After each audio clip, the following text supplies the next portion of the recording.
Hello, welcome back to the Financial Wisdom with Milan. Basically, where we educate and share information with folks who have invested in the past, who are thinking about investing, and people who think the saving is a disease. And I will say it again for this channel to simplify things: saving is the cure, not a disease. Big difference. Other than that, again, welcome to the channel, and we'll have fun today.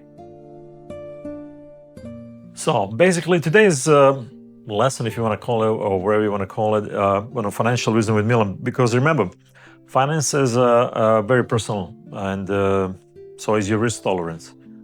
You don't have to advertise what you do, how you want to do it. But what you do have to understand from the very beginning, or maybe you haven't spoken to yourself about it, not even your advisor if you have one, and that's another conversation altogether, but to yourself, what is your risk tolerance? Why and how it can affect basically your statement, your money, your finances, and everything you believe in about the investments, whether it's a market-based investments or not market-based investment. The risk is the same. You have to have a certain risk in order to actually get a gain, as they say, right? And you probably have heard, higher risk, higher gain. Not always necessarily true, but a lot of times it is, because you're assuming a higher risk and also a higher loss, if that makes sense. But the reason I actually wrote this and why, I'll give you actually three good reasons why it should be a good idea to review it and review it periodically. As we know, obviously we're getting younger each day, right? Right. Of course, as we age and as we get older, our preference in our financial statements and our finances might change as well, which is just as normal, just like life, right? As we get older, certain things are different, we look at them differently. And because of that, actually, the age comes to mind. Because remember, maybe you have not updated, 5 years, 10 years, 15 years. Now you get a statement, you might be in your 50s, or even 60s, even 70s, like one of the clients again had this week. And she assured me she's definitely not aggressive or growth-oriented as the statement stated, because she's way past that. So she was wondering why her account was bouncing up and down. So once we actually went through the explanation exactly what her expectations are, by me asking simple, open-ended questions like, are you expecting to gain majorly on this type of investments, ma'am? No, I want to make sure that I have enough income going forward. That was her number one concern. Okay, so how's that been working out so far for you? Well, each month is different because, and I didn't understand why. She said, well, do you understand that you have a market-based investments? Oh, what does that mean? Yeah, so basically it can go up and down each day, which it does. And last month your income was high, and this month you already know it's going to be almost half of what you had last month. So does that make sense? Yes, it does now. Is that the way you want to go going forward, or were you thinking something else? No, I don't want to lose my principal, and I don't want to have a different income. Okay, so that one actually plays a big part in this age, what we call 3 points of why, is because she's no longer the same person she was maybe 15, 20 years ago. And even she admitted, she says, I didn't think like that, and she's single. So she had no kids, no ex-husband, she was just a single by choice, so it's fine. But she was an older lady, so obviously it made sense not to have a market-based investments for her age, because her income was her biggest concern. Makes sense, right? And another one, actually, it's also just as common as the first one, as we said, is a life change, job change, health change, or death. Somebody in family might die, somebody might be diagnosed with a terminal illness, what we call life change, moving from another area of the country or even another part of the world, and what we call job change, usually sometime, not always, but sometimes we entail the job change as well. So maybe you realize that your income might not be as high as before, because what we find out is a correlation, like what I know with my clients for all these years that I've been dealing with them. We know for a fact that, for example, a person who's making $250,000 a year, if he loses maybe $15,000 or $20,000 in or $30,000 in one what we call stock transaction, because he bought at the right time and sold it at the wrong time, he or she may or may not deal with it a lot more differently than a person who's in a fixed income, which makes a huge difference, particularly as you get older. So that's what I'm saying, age and all of that kind of segues into each other in a way. That's really, really important. And believe it or not, I think a lot of people actually don't seem to not necessarily understand, but I don't think they seem to actually fully grasp what they have had in the past, investment-wise, and as they get closer to retirement, obviously different setup, and now in retirement, completely different setup and expectation. Because I said before, or a couple other episodes, and I will say this again, it's worth repeating. Folks, remember, when you are getting older, your finances are very important to be providing you enough income in your retirement, in your old age, to provide for whatever you think is necessary for you to have a comfortable life. So I'm not judging, obviously. It's not like I'm trying to say like I know everything, obviously I don't.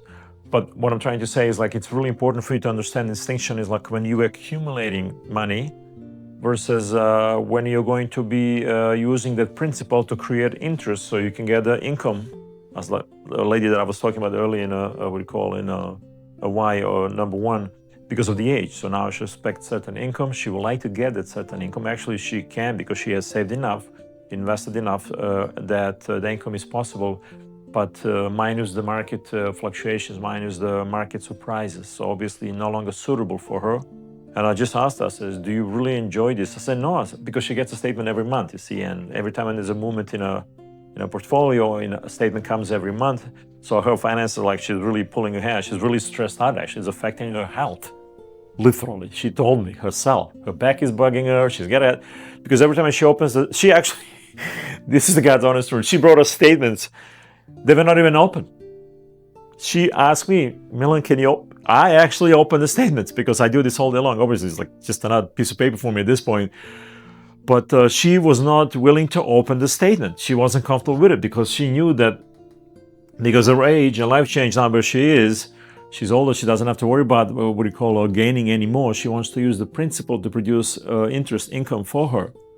And in her case, luckily enough, we are able to do so, and we did. So that makes all the difference. So I just wanted to talk about that. That's really important. So risk tolerance at the beginning of when you set up the account is a lot different than perhaps later in life when you have some of those things. And then number three might be the most surprising actually for some of you folks. And it's really important to address that as well.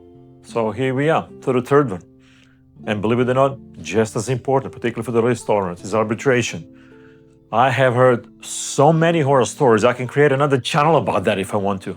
About what you call advisors. Not all of us are created equal. I mean, most advisors are exceptionally dealing with the clients, and the fiduciary responsibility is obvious. So, but I have heard so many stories from my clients where their recourse was nothing else but arbitration. Because when you sign the paperwork with certain brokerage firms, actually pretty much most of them, you are basically seizing some of the what you call your rights.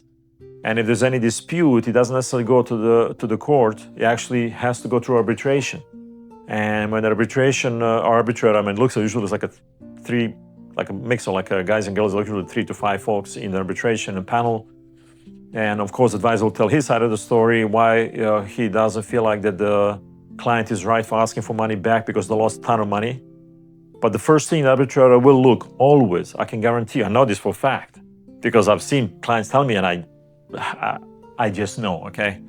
It's this. They will always look at the risk tolerance.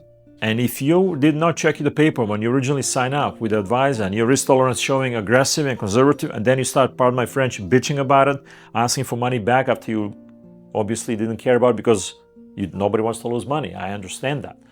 But if you actually have put the money and agreed with your advisor into a growth-oriented investment or aggressive investments, even that you deep down know that that is definitely not you, well, guess what? Risk recall tolerance is going to be one of the first things the arbitrator is going to ask you. But Mr. or Mrs. Smith, you have checked off on your paperwork originally that you signed, as your signature there, and you checked off the, what do you call, growth or aggressive growth or something like that.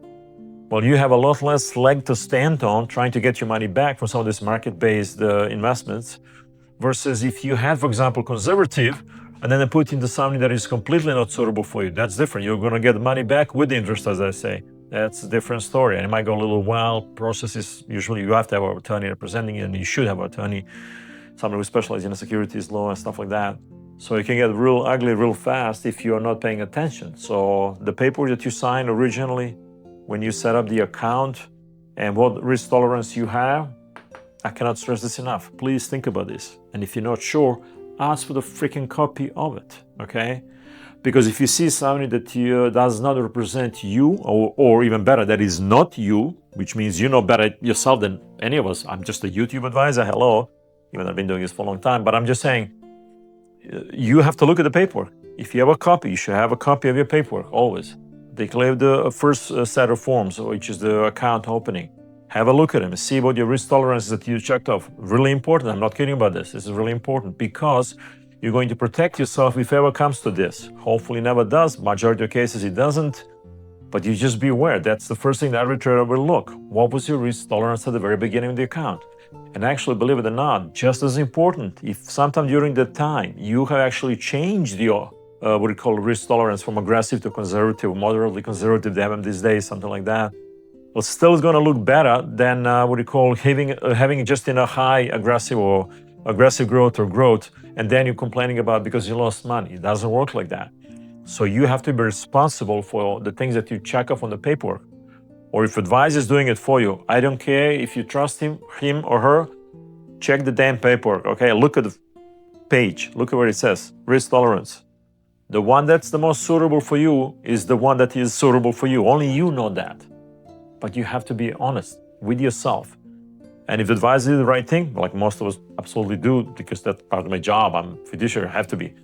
I'll check up exactly what they tell me. It's not a problem. So most of my clients are moderate conservative. Some of them may be grant-oriented, but majority are like just a moderate. And that's a huge difference between aggressive or what we call aggressive growth. In some cases, they have options. But by that being said, this is why actually be an all important address. You might be wrong, just not because you didn't, what do you call, look, I mean, you looked at the original when you did the paperwork. I respect that, that's great. You have a copy of it. Please make sure, tell me that you have a copy of your original paperwork. Very important, because arbitrators will ask for that too, because they cannot produce anything without your signature if it doesn't match. That's a huge red flag for all of them. If your paperwork looks different from theirs, you know who's going to win. It's you every time. But as that happened, of course, you heard some horror stories before. But I just wanted to say that it's important to understand that that one is just as important as the others. Yeah, and also I just wanted to mention actually, when you choose or with the help of your advisor, your investment, especially at the beginning, and your risk tolerance, for example, is, I don't know, you said growth, right? You might be in your 30s, 40s, you're still at the prime earning age, you're earning money.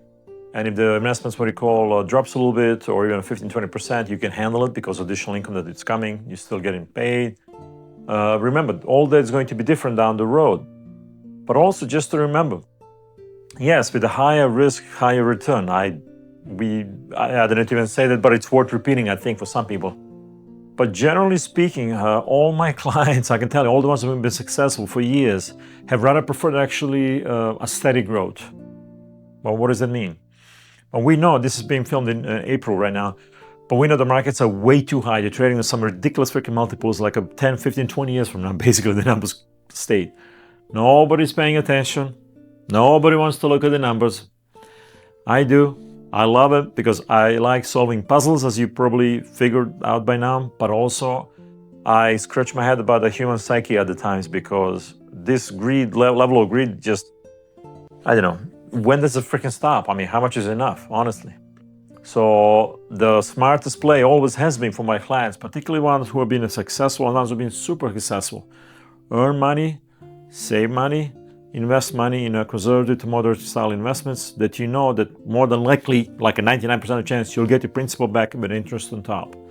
That has worked for eons. So I can say not hundreds, but thousands of years, folks. That's how it works. Should you be diversified? Sure.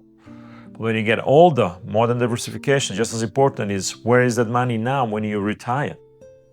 What is it doing? Does it represent you?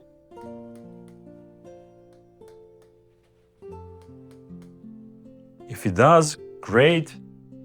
I mean, obviously, each of us is different, but please understand that by doing it this way, I think by actually planning ahead and by actually thinking about it, what is going to happen going forward, you're on the side of the angels, as I like to say. It's simple as that. Because if you think about it, by actually moving your money into a more conservative investment as you age, or particularly when you get older, and now you're actually preparing to, what we call, earn income from it, remember, Social Security is going to be literally just a supplement, maybe to pay your gas bill at the time you retire, because the way things are going, obviously, right?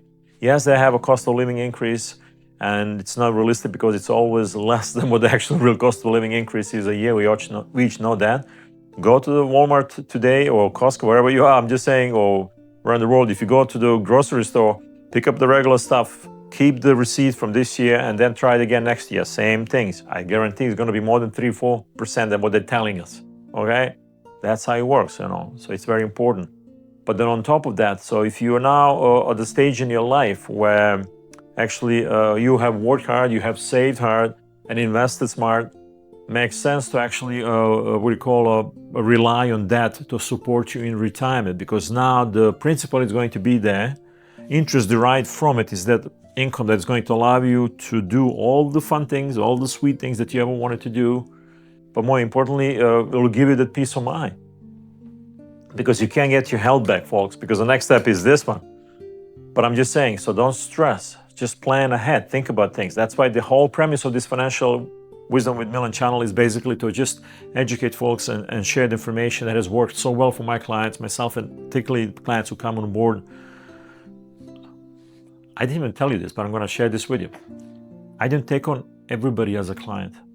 I don't need to, first of all, but I don't want to. I don't like headaches, and I don't like dealing with some people. It's just simple as that. And I can see how it's going to happen, how it's going to go. So when you actually talk to your advisor or trying to get a paperwork, just be sensible about it. If you don't have a copy, ask for a copy.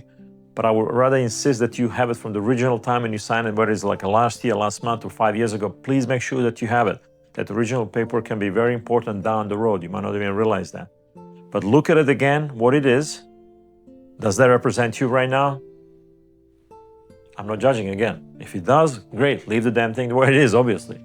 But if it doesn't, time to upgrade to the new you or more conservative you as you get older. Because remember, again, that money will be used to produce income for you in the future. That's the whole goal. That's the whole premise of it. That's how it works. And you'll be able to actually invest in something else perhaps, but you need to have that principal that is there, that is earning interest without worrying about the principal as much. Okay, so that's really important. So again, the risk tolerance is really important. I wanted to spend a couple minutes talking about it. So please remember, I'm not saying you are wrong, you might be wrong, but these are some of the 3 major reasons why it should be changed. So please be aware of that. I'm going to do this. Peace, love you, and we'll see you on the next one. Thank you for watching.